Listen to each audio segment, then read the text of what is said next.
All right, section 6.2, adding and subtracting higher degree radicals. Now, the thing about higher degree radicals is they can look a little complicated, but let me kind of give you a real quick look into what it's like. So higher degree radicals mimics the following. If I put 2x plus 3x minus 10x, I mean, you guys should be able to do that, right? 2 plus 3x, that's 5x, minus 10x. And 5x minus 10x is negative 5x. The reason why I'm able to combine those is because what are those? Those are terms, but we call them like terms, right? We call them like terms. So let me get rid of the x.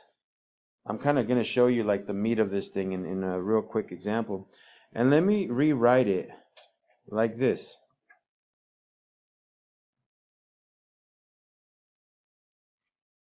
Two radical 3 plus 3 radical 3 minus 10 radical 3. You see how they all have that radical 3? That's kind of imitating the x variable. It's not going to change. Notice how on the left side, the x never became an x squared or an x cubed. It just stood x. So if I rewrite everything on the left side, but instead of x, I write radical 3, my answer is the same, just that instead of x, it's radical 3. Okay? So it's fairly simple to do these problems when they're like radicals. So these are called like radicals. So let me put that right here. Like radicals. Now, if they're unlike radicals, then we need to simplify them. Okay? So let me just kind of give you guys those definitions really quick. Okay, so if you have like radicals,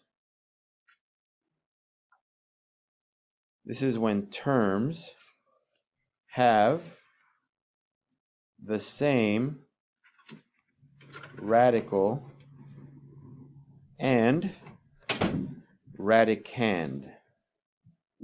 In other words, everything is a square root and the number inside or the terms inside are all the same. So square root 3, square root 3, square root 3, right? Those are like radicals because they're all square roots and the number inside is 3, 3, and 3 on all three of those terms. So they have the same radical and radicand. Okay? So unlike radicals,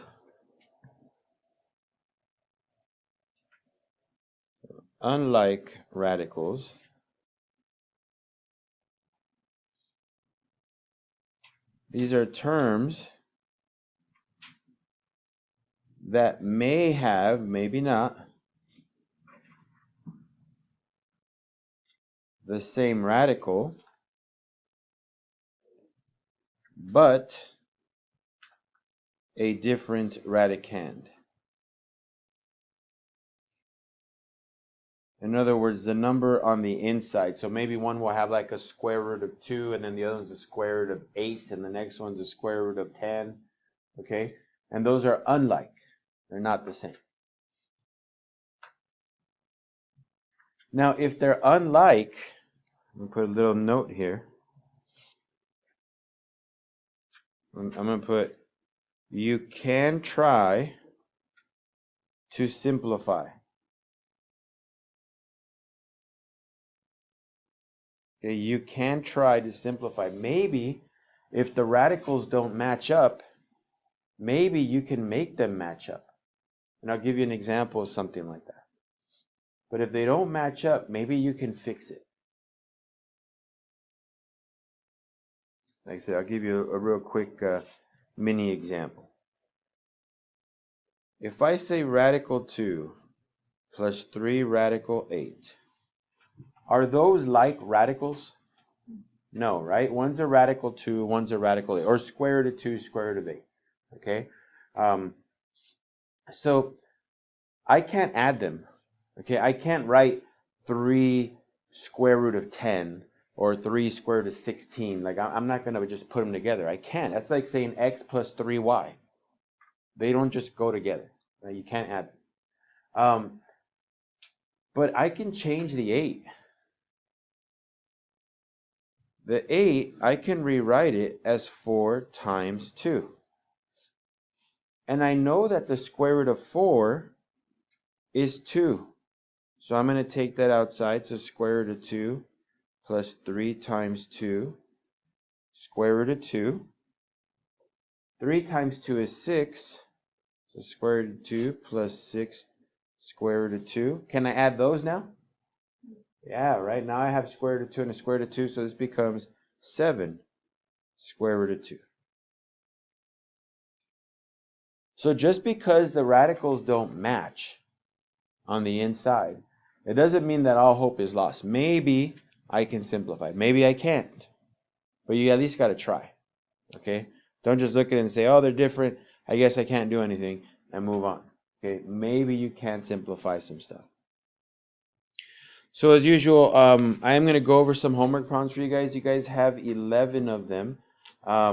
So maybe we'll go over like 4 or 5 of them really quick, and then give you guys some time to work on it. But do you guys have any questions right now on what like radicals and unlike radicals look like? So it's just square roots, cubed roots, fourth roots. We're not going to do fourth roots, but any type of root, okay, inside of the radical. And then the numbers inside have to match. The letters have to match too if it has both, okay? If it doesn't match, we try to see if we can make a match, okay? And then simplify as much as possible. So here we go. So I'm just going to put right here an overall instruction of simplify, okay? So number 1, there's going to be example number 1. So we're just going to simplify all these things. So negative 2 radical 2 plus 2 radical 5 minus radical 2.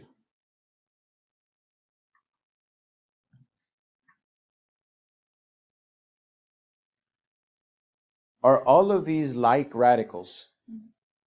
Are some of them like radicals? Yeah, we got some, right? The radical 2, square root of 2, square root of 2. Sorry, I'll interchangeably use square root of 2 and radical 2. It's just when you get to like trig and stuff, we start calling them radicals instead of square roots and cube roots. Anyway, we have the square root of 2 and the square root of 2 that I can put together.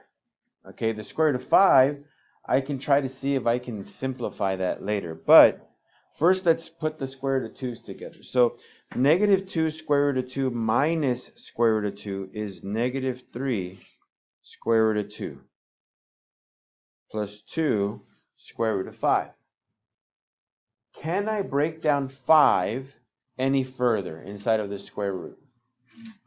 No, right? 5 is 5 times 1. That's the only option I have.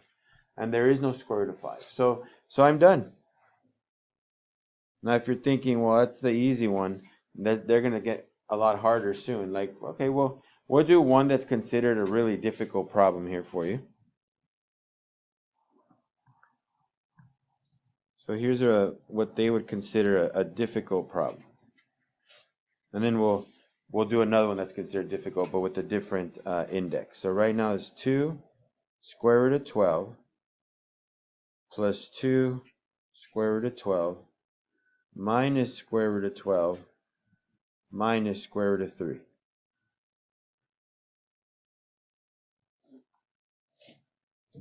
So again, this is considered a difficult one, okay?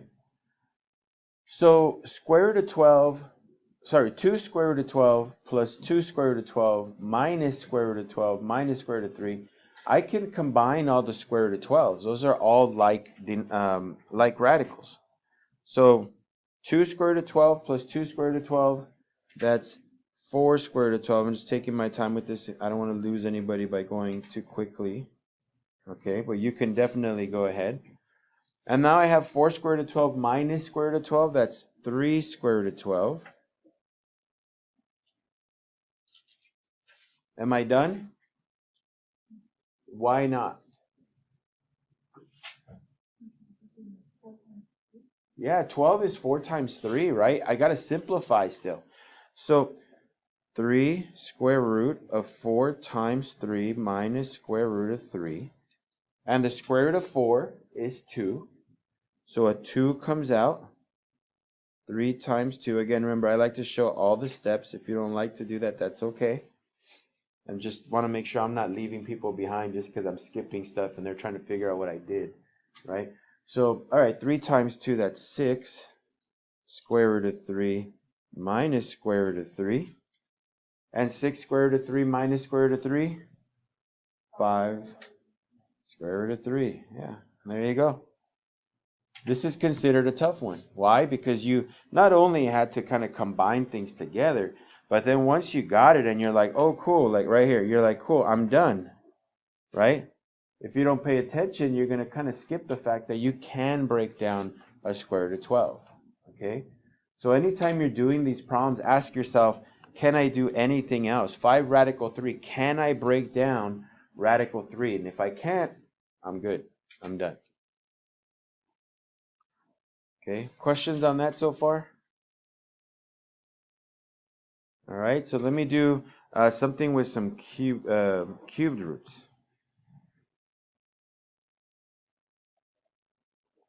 The cubed root problems are basically the same thing. The only difference is that they're cubed roots, right? We're not looking for square roots, but cubed roots. So negative 2 cubed root of 16 plus 2 cubed root of negative 2.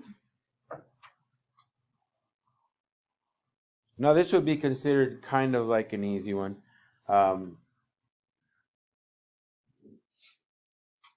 But it is cubed roots.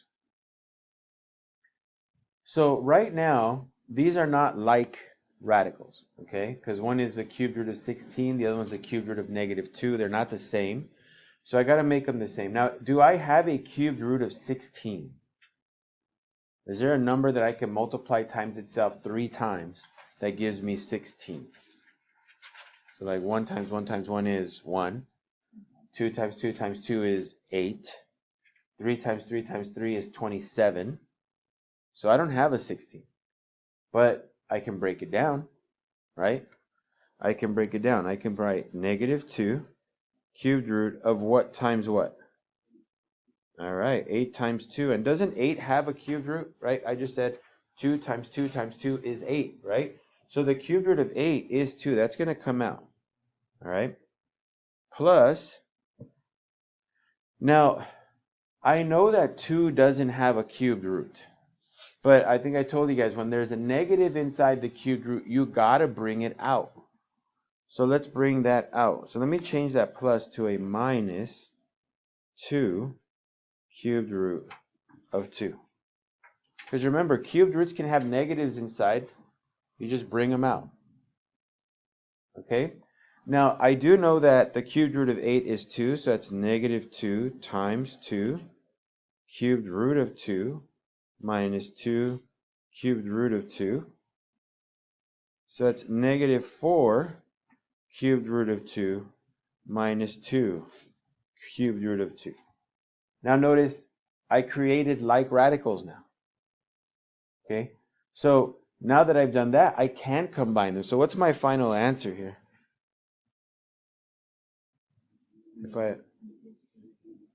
All right, negative 6 cubed root of 2. And again, there is no cubed root of 2. We already discussed that, so we don't have to worry about simplifying that anymore.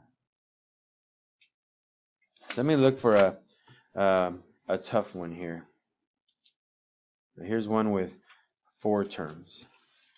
And then we'll stop and I'll give you guys the rest for homework. So as you can see, homework, I don't think it's going to take you too long. But you do have to kind of go through it and make sure you're doing it right. But I don't think it'll take you too long because they're not giving you numbers that are insanely difficult to try out. I think the biggest one I saw was a 24 or a 32. So it's not like the ones we did the other time that had like a 600 or something or 800 and something, right? Those are pretty big. So, all right, negative cube root of 16 minus cubed root of 2 minus cubed root of 2 minus cubed root of 16. So do me a favor. I'm going to pause this for about a minute or two. Give it a shot. All right, so for this one, we're going to start to simplify, okay? I know I don't have like radicals throughout, but I can combine negative cubed root of 16 minus cubed root of 16. That's negative 2 cubed root of 16. And then negative cubed root of 2 minus cubed root of 2 is negative 2 cubed root of 2. So far, this is where I'm at.